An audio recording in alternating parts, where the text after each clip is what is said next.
Have you ever watched a film or a movie where you really loved the storyline and it was actually based on a novel, but for some reason the characters' costumes didn't really reflect the characters' personalities that were as original in the story? Well, that's kind of how I felt about Little Women. In light of the 2019 version, the aesthetics was captured in a really beautiful way, but the costumes itself seemed to be lacking ever so slightly. And this actually got several of us in the historical community wondering, well, what would have Louisa May Alcott really imagined the characters of Little Women to actually dress like, and how would they actually be portrayed in a exclusively historically accurate light? And so that's exactly what Marie from Historical Belle has done. She organized a great collaboration for celebrating the end of the year, but also reminiscing a little bit of the first chapter of Little Women. On my Instagram, Marie reached out and messaged me and said, "Hey, I was wondering if you would like to be part of this Little Women collaboration." And I was like, oh, absolutely. I would love to participate. So I was just thrilled and delighted that Marie asked me to be Amy for this collaboration. But you can't just have one of the March sisters being portrayed in a historical light in a collaboration like this. You need all four sisters. And oh my goodness, everyone is just perfectly designed to be these characters. Marie is going to be Beth. Jo is going to be played by Dixie DIY. And finally, our Meg is going to be Hat to Hem. We organized an opportunity for all of us to meet and discuss what we're planning, but also primarily talk about what our thoughts are about the different interpretations that have been published or produced regarding the Little Women story. In preparation for our meeting, we all read Little Women and took extensive notes on what the characters actually kind of look like, what their personalities are, and also if you're doing a historical project as a group, the timeline is really important. So that was the first thing that we established. At the end of the book, when Jo comes back from New York and Amy also returns from her trip abroad, being in Paris and in Europe, and all of the sisters are reunited except for Beth. But in this case, Beth lives. Spoiler alert, it's not really a spoiler alert. This book has been out for 200 years. So anyway, our interpretation of our costumes and dresses that we are making to reflect our individual characters starts in 1867. Thus begins the brainstorming process for making my character Amy. You know, you gotta have a little bit of a period drama-esque feel to it. So here's the game plan. We're going to go ahead and use this beautiful fabric that I found, actually surprisingly, at Joann's, which is not necessarily known for having the best fabric just out there, but this was hidden away in the clearance racks. I got 10 yards of it, and I'm really hoping that that's enough. I have all the undergarments ready to go, except now it's time to start brainstorming what I'm going to do for the dress itself. And I had a couple of inspiration ideas, one being this dress from the Met Museum. It is absolutely gorgeous, and it has all of the elements that I just love in a late 1860s dress. So now that you are familiar with and you have been introduced to the characters that will be playing the March sisters, now you have to go and subscribe to all of these lovely ladies to make sure you're staying updated on their series of making their designated characters. But before we get too carried away and actually start designing and trying to figure out what exactly I want to incorporate into Amy March's dress set in 1867, I really thought it would be beneficial to go back and read just a few pieces of descriptions and some moments, kind of giving a good idea of embodiment of Amy, so we can get a kind of realistic idea of where her headspace is regarding fashion. In the first part of the book, there are 23 chapters, and within those 23 chapters, it all takes place in the year 1861, with the very first chapter starting off in December of 1860. And that's where we meet the March sisters, and also that's where we meet Laurie Lawrence at a Christmas party or New Year's party, whichever it is. I thought it would be interesting just to read the very first description of Amy in chapter 1. Amy, though the youngest, was a most important person, in her own opinion at least. A regular snow maiden, with blue eyes and yellow hair curling on her shoulders, pale and slender, and always carrying herself like a young lady mindful of her manners. Just in this first little blurb here, Amy is altogether a little girl who's trying to grow up too fast. And throughout this whole first part, this whole beginning part of the story, she is trying to be very dignified. She's trying to become a very impressive young lady and be one with her wealthy peers. Amy was in a fair way to be spoiled, for everyone petted her, and her small vanities and selfishnesses were growing nicely. One thing, however, rather quenched these vanities. She had to wear her cousin's clothes. Now, Florence's mamma hadn't a particle of taste, and Amy suffered deeply at having to wear a red instead of a blue bonnet, unbecoming gowns and fussy aprons that did not fit. Everything was good, well made, and little worn, but Amy's artistic eyes were much afflicted, especially this winter when her school dress was a dull purple with yellow dots and no trimming. So we get the idea that she's obviously somebody who wants to live in the lifestyle that she doesn't have. The Marches were poor, and Amy goes to school with a lot of wealthy girls and people who she is envious of. And another one of these little, descriptions of her later on says that if anybody had asked Amy what was the greatest trial of her life was, she would have answered at once, my nose. When she was a baby, Joe had accidentally dropped her into the coal hood, and Amy insisted that the fall had ruined her nose forever. It was not big, nor red, nor like Patria's, but was rather flat, and all the pinching in the world would not give it an aristocratic point. So not only is she vain about her appearance as a young 12-year-old, but also she has some kind of knowledge of what is fashionable for a young lady and what is not fashionable, and I believe we also get a little sneak peek into what exactly is her favorite color, which I believe is blue. And this occurs several times throughout the novel, which only confirms my suspicions that blue is indeed her favorite color. And is another reason for why Amy is my favorite character, because we have so much in common. Sitting on the floor with one boot on, Amy began to cry when Laurie called from below and the two girls hurried down, leaving their sister wailing. For now and then she forgot her grown-up ways and acted like a spoiled child.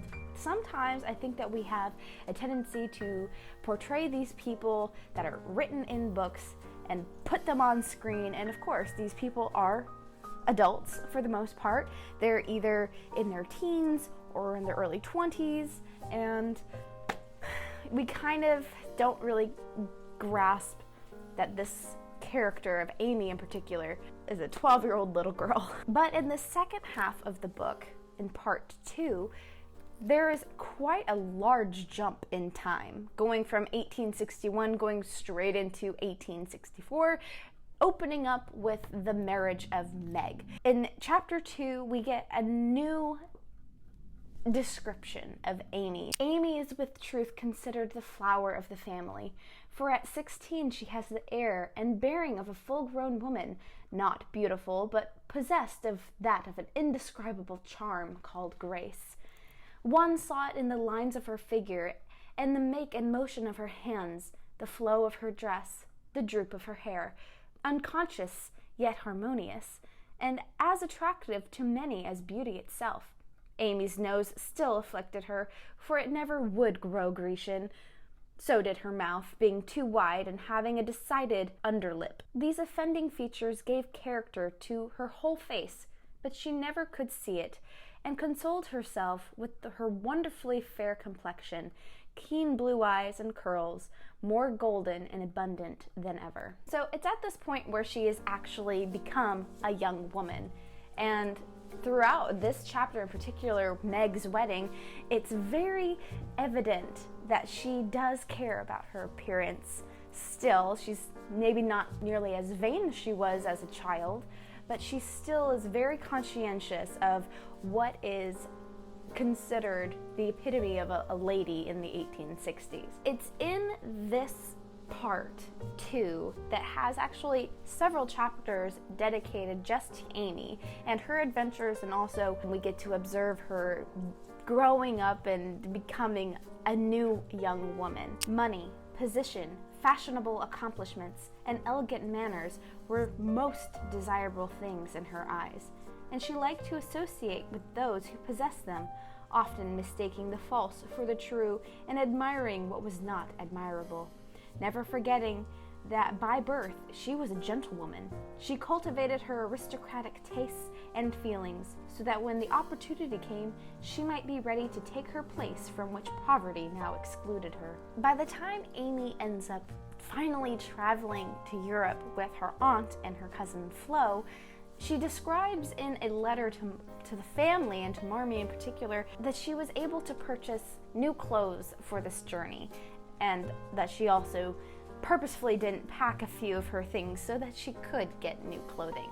A sweet white hat and blue feather, a distracting muslin to match, and the loveliest mantle you ever saw. Shopping in Regent Street is perfectly splendid. Things seem so cheap. Nice ribbons only 6 pence a yard. I laid in stock, but shall get my gloves in Paris. Don't that sound sort of elegant and rich? In that same letter, she describes her observing the royal French family on a parade, as well as discussing the kinds of people that she is actually attracted to in a relationship sense. For example, she doesn't really like people that necessarily look like her. She prefers the more Italian and like the olive skin tone and darker features, instead of this young man who is very light with blonde hair and blue eyes. I wish Fred was dark, for I don't fancy light men. However, the Vaughns are very rich and come of an excellent family, so I won't find fault with their yellow hair, as my own is yellower. But I hate poverty, and don't mean to bear it a minute longer than I can help. One of us must marry well. Meg didn't, Joe won't, Beth can't, yet. So I shall, and make everything cozy all round. Just in these first several chapters, even into part 2, I think we get a pretty good idea of what Amy March values and what is exactly her character. With all of that in mind, I think I can have a pretty good idea of a character costume that would reflect her in a really accurate light. So let's get into it. Finally, I'm at the point where I can actually start designing and showing you guys my inspiration. However, I am sorry if the look of the day offends you. I've got my coffee and we're ready to draw. And apologies, I'm not a very good artist here, especially on my tablet. So here's kind of what I'm thinking. I would really like to, if I can, take a draft pattern from my late 1860s bodice that I actually unwrapped and stored away a few weeks ago. You can find that video on my channel. It's really beautiful and it's in really great condition. It's not really dissolving and falling apart, and I think if I am able to, I would love to be able to grab a pattern draft from that, so I can have something very realistic and something that somebody wore from the time period. What I would ideally like to do would be to create the bodice from that template. So we're going to just draw out this general bodice. So the thing is about these bodices is that they're very triangular, and I particularly would like to try to create the illusion that I have a very small waist. And part of the problem is that there isn't a point on the very bottom. So I think I might have to incorporate like a little belt or some kind of detail at the bottom of the bodice, but it does have center closures. So buttons going all the way from the top to the bottom. And I would have yet to decide what exactly I want the closures to look like.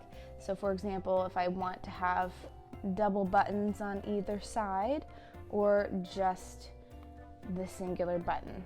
Regardless, the sleeves are going to be rather fitted and have some interesting geometric patterns to them, as what would be popular and common during the time period. So just kind of like the one from my collection, the fuchsia one, there are some really beautiful piping details on the sleeves, but there's also a cute little bow accents details on the whole bodice. So I think maybe somewhere we're definitely going to add some bows to the sleeves. Love the look of this reference photo here. I think it is just so stinking cute, and it's using the same kind of fabric that I had envisioned for this project in particular. But I'd also really want to incorporate some kind of fringe detail. I actually got it at a thrift store, and I really wasn't considering or thinking about me getting it at all, but it just happened to be. I'm adding the stripes here. So we'll just have to see if those would actually go really well together, or if I should just go and buy some other things. For the dress portion itself, I'm gonna scroll down a little bit. It is a very narrow sort of design where it does get fuller in the bottom, and then it's also very full in the back. One thing I do know for a fact, we are going to incorporate these cute little bows. So these bows will make them this kind of off color. But one thing I thought that would be really cute to add would be to add little bow details. The back side of the dress is going to be a whole nother deal. But the main elements for this project is certainly the fringe, as well as cute little bow details. And also, I think that the buttons will actually be a really nice little touch too. So here's the plan. This is kind of what I'm thinking. And I really think that the fabric in particular will look really, really lovely. But before I actually start working on that, I need to finish my chemise, as well as design a new petticoat specifically for this hoop skirt. Look for those videos in the next couple of weeks, and then we'll finally start being able to work on this entire dress itself. And I'm really hopeful that you guys will actually end up liking it, and leave your comments and suggestions below if you're interested. And thank you for watching this very long and possibly very boring character breakdown, which evolves into the I guess psychological correctness of how this dress would be my interpretation and reflection of Amy March. So thank you all so much. Be sure to go ahead and follow all these girls here on all of their social medias so you can stay up to date and watch all of their videos come out. I'm so excited, and I can't wait to see what everyone has done. And Marie, thank you so much for organizing this, and we'll see you all in the next video.